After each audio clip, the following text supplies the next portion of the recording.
श्री मनोज कोटक जी। धन्यवाद सभापति महोदय।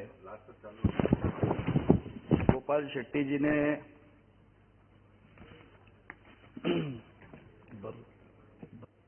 जो representation of people amendment bill प्रस्तुत किया, उसमें मैं अपने विचारों को रखता हूं। गोपाल जी ने अपनी बात को रखने के समय परसेंटेज और सीट्स, इनके तालमेल को तो सामने रखा, लेकिन हमारे मित्र खलीक साहब अभी वैल्यूज की बात कर रहे थे और मैं वैल्यूज की बात से ही शुरू करूंगा कि इस सभागृह के अंदर अटल जी की सरकार जब नहीं रही और उसके बाद में स्वर्गीय प्रमोद महाजन जी ने इस सभागृह के पटल पर एक बात को रखा था कि हमारी लोकशाही किस तरह से चलती है कि सबसे बड़ा दल भारतीय जनता पार्टी था उस वक्त पे और वो विपक्ष में था। दूसरे नंबर का दल कांग्रेस था जो सरकार में तो था लेकिन सरकार के बाहर था। तीसरे नंबर का दल लेफ्ट पार्टीज थे जो सरकार के अंदर थे और सरकार के भागीदार भी थे, और सिंगल पर्सन उस वक्त पे सदस्य थे, वो सरकार के अंदर थे और सरकार के मंत्री थे। ये चाइना में डेलीगेशन गया था और चाइनीज डेलीगेशन के सामने अपनी बात को रखते हुए इस सभागृह में आदरणीय महाजन जी ने उस बात को बताया था। और आप जिस वैल्यू की बात करते हैं तो देश चंद्रशेखर जी की सरकार को भी नहीं भूला, चौधरी चरण सिंह जी की सरकार को भी नहीं भूला, कांग्रेस की भूमिका उस वक्त पे क्या थी उस बात को भी आज तक नहीं भूला। और आप जब वैल्यू की बात करते हो तो गोपाल शेट्टी जी का जो मुद्दा है ये इसी मुद्दे पे आधारित है कि जब कथनी और करनी में फर्क हो जाता है तो कथनी और करनी को सही कैसे करना चाहिए उस बात के आधारित ये मुद्दा है। और पीपल रिप्रेजेंटेशन एक्ट में जवाबदेही भी होनी चाहिए। जब हम वैल्यूज की बात करते हैं तो जवाबदेही को भी सामने रखने के समय पे, अपनी बात को रखने के समय पे आदरणीय शेट्टी जी ने अपनी बात को उस तरह से रखा कि चुन के आने के बाद अभी अभी महाराष्ट्र में खेल देखा आपने खलीक जी, आप ही की पार्टी थी जो एनसीपी और कांग्रेस, शिवसेना और बीजेपी गठबंधन बना के सामने सामने लड़े।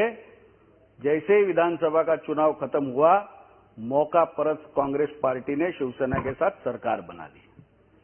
उदाहरण काफी लंबा नहीं है, ताजा ही है, और मैं ताजी बात को ही आपके सामने रखता हूं कि जब इस सर्वोच्च सभागृह के अंदर हम मोरल वैल्यूज की बात करते हैं तो कांग्रेस को तो मोरल वैल्यूज की बात करने का कोई नैतिक अधिकार आज के तारीख में नहीं है। हम जब हमारी बात को रखते हैं तो बात के अंदर पीपल्स रिप्रेजेंटेशन एक्ट में क्या बदलाव होना चाहिए। गोपाल जी ने अपने बिल में क्या कहा कि परसेंटेज ऑफ वोट्स के आधार पर अगर 16% वोट के आधार पर डिपॉजिट जब्त हो जाती है, उतने वोट नहीं पड़ते किसी उम्मीदवार को, तो 6% वाली पार्टी राष्ट्रीय पार्टी कैसे बनती है, ये मुद्दा गोपाल जी ने अपने बिल के अंदर कहा है। मैं मेहताब जी को भी सुन रहा था, मेहताब जी ने काफी अच्छा एनलाइटमेंट दिया कि मार्गदर्शन किया इस सभागृह को, लेकिन मेहताब जी व्यवस्था के ऊपर उठकर, आजादी के समय से जो व्यवस्थाएं बनी है इसके ऊपर उठकर हम कभी तो भी सोचेंगे कि नहीं, ये आज का मुद्दा है। कोई नेशनलाइज पार्टी कम करने का मुद्दा इसमें नहीं है, लेकिन लोगों के प्रति जवाबदेही बढ़े, राजकीय पक्षों की जवाबदेही बढ़े, ये मुद्दा इस बिल के अंदर लाया गया है। और फ्रीबीज की बात गोपाल भाई ने अपने बिल को रखने के समय पे कही। मैं याद दिलाना चाहता हूं, खलीक साहब 8वीं की पार्टी थी, महाराष्ट्र में चुनाव लड़ी। सभापति महोदय, ये इंटरेस्टिंग किस्सा है। महाराष्ट्र के विधानसभा का चुनाव कांग्रेस पार्टी एक एजेंडा के आधार पर लड़ी। उस एजेंडा में कहा गया था कि झुग्गी बस्ती में बसने वाले लोगों को इतने साल तक के झुग्गी बस्तियों को हम रेगुलराइज करेंगे, साल 2000 तक के झुग्गी बस्तियों को रेगुलराइज करेंगे। सरकार चुन के आने के बाद कांग्रेस पार्टी ने लोगों के सामने कहा that was a printing mistake, हमारी प्रिंटिंग मिस्टेक हो गई लिखने में, साल लिखने में। इस तरह की बातें तो महाराष्ट्र के अंदर हमने देखी है। कांग्रेस पार्टी का चरित्र हमने देखा है कि ये लिखते हैं एक और चुनाव में चुन के आने के बाद उन्हीं झुग्गी बस्ती वाले लोगों को बोलते हैं कि हमारी प्रिंटिंग मिस्टेक हो चुकी है, हम वादा भूल गए, आप भी भूल जाओ। इस तरह की बात को कांग्रेस ने हमेशा दोहराया है और निश्चित उसके सामने माननीय मोदी जी ने हाउसिंग फॉर ऑल जब कहा तो सामान्य आदमी को घर देने के लिए केंद्र सरकार हो, राज्य सरकार हो, अर्बन लोकल बॉडीज हो, सभी ने अपने कानून और नियमों में बदलाव करके लोगों को घर मुहैया करवाने का काम आज तक प्रधानमंत्री आवास योजना के अंतर्गत हुआ है, जिसकी मिसाल आपके सामने है। जब हम बात करते हैं फ्री बिजली देने की बात किसी पार्टी ने की, फ्री पानी देने की बात किसी पार्टी ने की, लेकिन चुन के आने के बाद अगर उस पार्टी उस बात को पूरा नहीं करती तो उसके रिकग्नाइजेशन पे क्या, ये भी सवाल हमने करना चाहिए। और इन सभी बातों को ध्यान में रखते हुए इस पीपल रिप्रेजेंटेशन एक्ट की जब हम बात करते हैं, अध्यक्ष सभापति महोदय, मेरा एक छोटा प्रश्न है। जब हम चुनाव रिफॉर्म्स की बात करते हैं, मेहताब जी आप भी ध्यान दीजिए कि हम जब चुनाव के सामने जाते हैं, कंपलसरी वोटिंग 100% वोटिंग का बिल प्राइवेट मेंबर पे पिछली बार लगा, लेकिन आज की हमारी चुनाव व्यवस्था क्या है?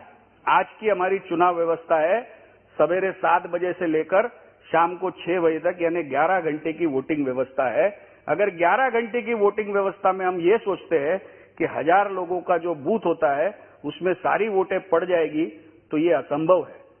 असंभव इसलिए है कि एक मतदाता को बूथ के अंदर जाकर बाहर आते हुए कम से कम 1 मिनट का समय तो लगता ही लगता है। हमारी व्यवस्था 660 मिनट की है। हम 660 मिनट में 660 वोट अगर डाल सकते हैं तो 1000 लोगों को जिस दिन कंपलसरी वोटिंग करेंगे तो या तो हमको 14 घंटे की या 15 घंटे की वहां पे मतदान यंत्रणा, मतदान व्यवस्था करनी चाहिए। क्या हम इसके बारे में कभी सोचेंगे? क्या हम इस व्यवस्था को स्ट्रेंथनिंग करने के लिए सोचेंगे? गोपाल जी ने तो बात कही टैक्स पेयर मतदाताओं की। मैं ये समझता हूं कि नागरिक का अधिकार है, वो 5 साल में अपने अधिकार का प्रयोग 3 बार करता है, लोकसभा के चुनाव में, राज्य की विधानसभा के चुनाव में, और वो अर्बन लोकल बॉडीज होती है या ग्राम पंचायत और बाकी चुनाव में करता है। लेकिन ये तीनों बार चुनाव के अपने मताधिकार का प्रयोग करते हुए विश्व की सबसे बड़ी लोकशाही लोकतंत्र भारत देश के अंदर उस मतदाता को फैसिलिटी क्या मिलती है? जब वो लाइन में खड़े रहता है तो धूप से, पसीने से लथपथ होकर वो इस आस में मतदान करने जाता है कि मैं जिसको मतदान करता हूं वो मेरे देश का भाग्य विधाता बनेगा, वो मेरे प्रदेश का भाग्य विधाता बनेगा।